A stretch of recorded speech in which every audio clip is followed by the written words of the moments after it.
امام زین العابدین مسجد نبوی شریف سے نکلے تو ایک شخص نے معاذ اللہ آپ کو گالیاں دینی شروع کر دی. اینٹ کا جواب پتھر سے بھی دیا جا سکتا ہے، لیکن کچھ لوگ نا لوگوں کو اپنے صبر میں غرق کر دیتے ہیں. کسی نے آپ کو سخت بات کی، آپ نے جواب میں 3 کی، اس نے 6 کر دی، پھر آپ کو 9 کرنی پڑے گی. پھر ایک ٹائم آئے گا بول بول کے پاگل ہو جائیں گے. لیکن جیتنے کا طریقہ کیا ہے؟ اس نے ایک بات کی آپ چپ ہیں، اس نے 3 کی آپ چپ ہیں، اس نے 6 کی آپ چپ ہیں. پھر پتہ بندہ کیا کہتا ہے؟ کہتا ہے تو میں پاگل سمجھنا ہے. تو اس کا مطلب ہے چپ رہ کے بندہ پاگل بھی کر سکتا ہے. امام زین العابدین گزر رہے تھے، معاذ اللہ گالیاں دے رہا تھا. امام کے خادم کہتے ہیں پہلے امام تیز چلتے تھے، تھوڑی سپیڈ کم کر دی، تھوڑی سپیڈ کم کر دی، آہستہ ہو گئے.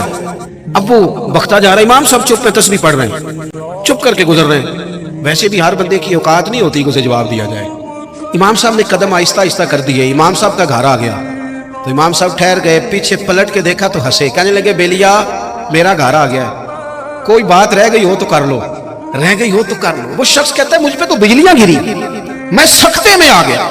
جب میں بالکل چپ کر گیا تو امام اندر گئے، ایک سرکے کی بوتل لائے، ایک شہد کھلائے، اور جب میں باہر آئے تو میرے ہاتھ میں تھما کے کہنے لگے میرے دادا مولا علی نے وصیت کی تھی پتر جو دروازے پہ آئے خالی ہاتھ نہیں جانا چاہیے، یہ تھوڑا تحفہ بھی لے جا.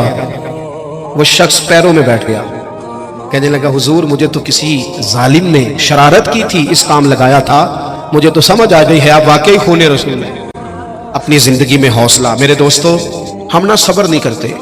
چلیں 2 منٹ کے لیے بھائی نے سخت لفظ کیا ہی دیے تھے، پر بھائی تھا نا، اگر صبر کر لیتے تو رشتہ بچ جاتا. چچا سے غلطی ہو گئی تھی، اگر صبر کر لیتے تو ہو سکتا تھا رشتہ، لیکن ہم نے 2 منٹ صبر نہیں کیا، ساری زندگی کے لیے اپنوں سے تعلق توڑ لیا. صبر، اطمینان، تھوڑا ٹھہراؤ. کوئی ہمیں کچھ کہہ بھی جائے تو کیا ہے ہم بھلا، کیا ہو گیا کسی نے کچھ کہہ لیا، کیا مطلب بت بنا لیا اپنا، اور خدا مجھے ایسی خدائی نہ دے کہ اپنے سوا کچھ دکھائی نہ دے.